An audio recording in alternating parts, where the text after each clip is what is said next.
de défendre les valeurs, et j'insiste au pluriel, d'une œuvre que je considère d'une importance exceptionnelle pour le patrimoine culturel de l'humanité. Je fais appel spécialement à ceux d'entre vous qui se considèrent des amateurs d'art. Je ne sais pas s'il y en a, mais quand même, j'imagine que l'œuvre que vous avez sur l'écran ne vous est pas inconnue. Voilà, il s'agit de l'autoportrait du grand Leonardo da Vinci. Donc, en quelques minutes, je vais essayer de vous convaincre non seulement de la pertinence, mais de la nécessité d'inclure ce bien aussi matériel comme immatériel dans la liste de l'UNESCO. Je voudrais commencer par énumérer et justifier les critères de sélection que j'ai choisis pour présenter ce bien en candidature. Commençons par le début, c'est-à-dire le numéro 1. En fait, cette œuvre représente un chef-d'œuvre du génie créateur humain, non seulement par le nom de son auteur, bien évidemment. Vous savez que Leonardo da Vinci est reconnu comme l'humaniste par excellence, l'homme polyfacétique, talentueux, innovateur, etc. Mais aussi, je voudrais insister sur la sophistication du dessin. Permettez-moi de faire une petite analyse artistique.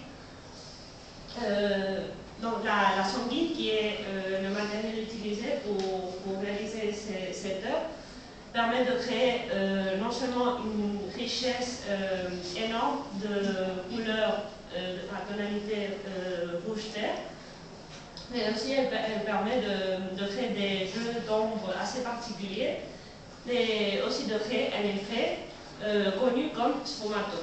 Je suppose que ça vous dit quelque chose, puisque cette technique a été aussi utilisée pour la réalisation de la Joconde. Donc je l'explique très brièvement. Il est mis en place par la superposition de plusieurs couches de peinture. Donc l'effet provoqué, c'est, comme vous voyez, comme si le dessin avait devant une brume, et ça crée une impression d'éternité. Finalement, il y a un autre point original dans cette œuvre qui est la longueur des cheveux et de la barbe. Donc, pendant la Renaissance, c'était assez rare de retrouver des portraits comme ça, parce qu'elle s'éloignait de l'idéal harmonique classique qui était promulgué à cette époque.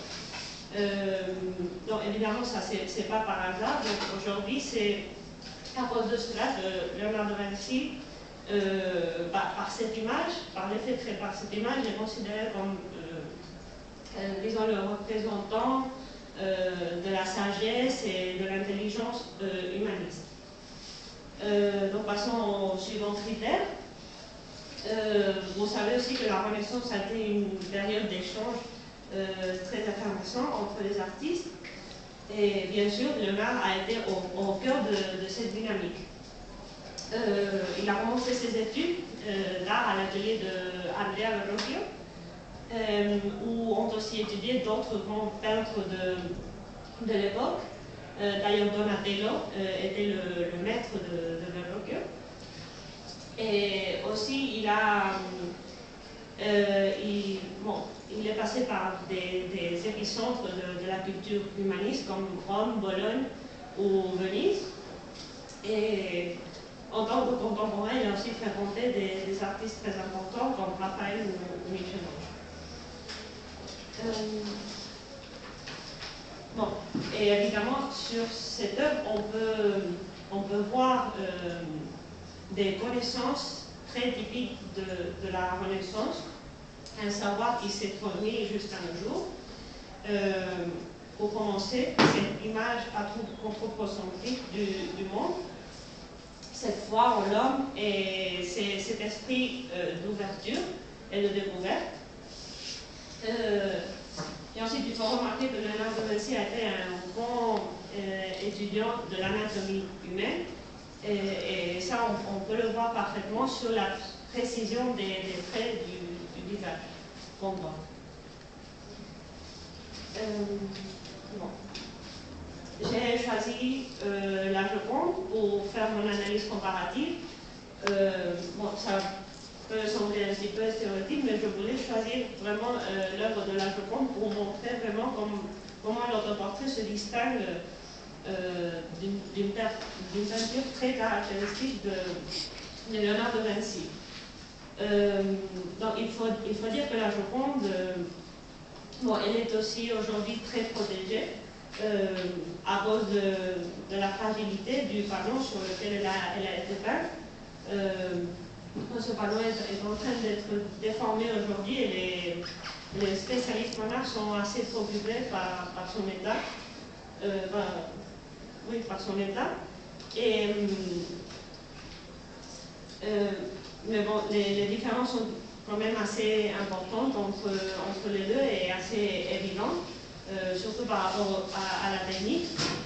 L'autoportrait utilise la sanguine et il est monochromatique, tandis que la Joconde, elle utilise l'huile et évidemment elle utilise la polychromie. Donc ce sont deux techniques vraiment différentes, mais ce qui distingue l'autoportrait de Léonard de Vinci, c'est que c'est le seul que nous conservons aujourd'hui. C'est-à-dire nous n'avons aucun autoportrait à part celui-ci de Léonard de Vinci. Il y a eu des spéculations. On a dit que peut-être la Joconde pourrait être un possible autoportrait de Léonard de Vinci, mais bon, c'est pas confirmé du tout. Mais il paraît que l'autoportrait, celui que vous voyez à gauche, est universellement accepté comme autoportrait. Alors, maintenant, je veux vous expliquer vraiment pourquoi cette œuvre est en danger. Bien évidemment, c'est une œuvre qui a plus de 5 siècles maintenant. Évidemment, le temps passe par elle. Mais c'est surtout à cause d'une exposition en 1929, entre 1929 et 1930, à la Bibliothèque royale de Turin, où l'œuvre est aujourd'hui conservée,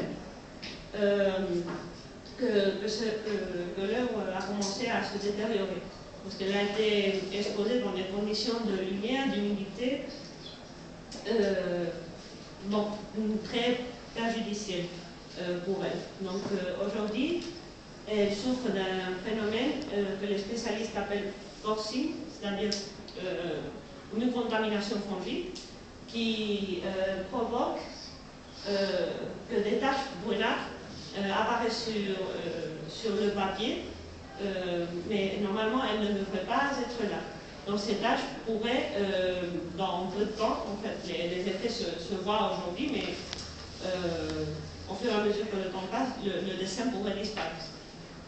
Donc les nouvelles se sont fait assez écho de ça, et c'est pour ça que quand j'ai lu les nouvelles, ça m'a vraiment choqué. Donc cette œuvre aussi importante que tout le monde connaît, elle risquerait un jour de disparaître.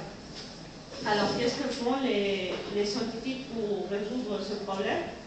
On va voir une petite vidéo.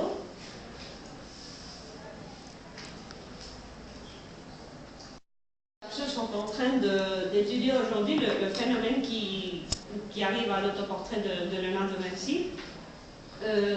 En fait, c'est l'action d'un certain type de particules qui s'appelle chromophore. Celles-ci, les particules en contact avec des conditions particulières de lumière, d'humidité, etc., provoquent que le papier prenne une couleur jaunâtre et rouge. Donc, je considère que si les chercheurs trouvent une solution à cela, on pourrait aussi trouver une solution à l'endommagement d'autres œuvres importantes. Et bon, l'œuvre ne peut pas être déplacée à d'autres endroits, elle est précieusement conservée à la bibliothèque de Turin. On ne peut pas l'exposer au public, donc c'est pas une option pour promouvoir l'œuvre.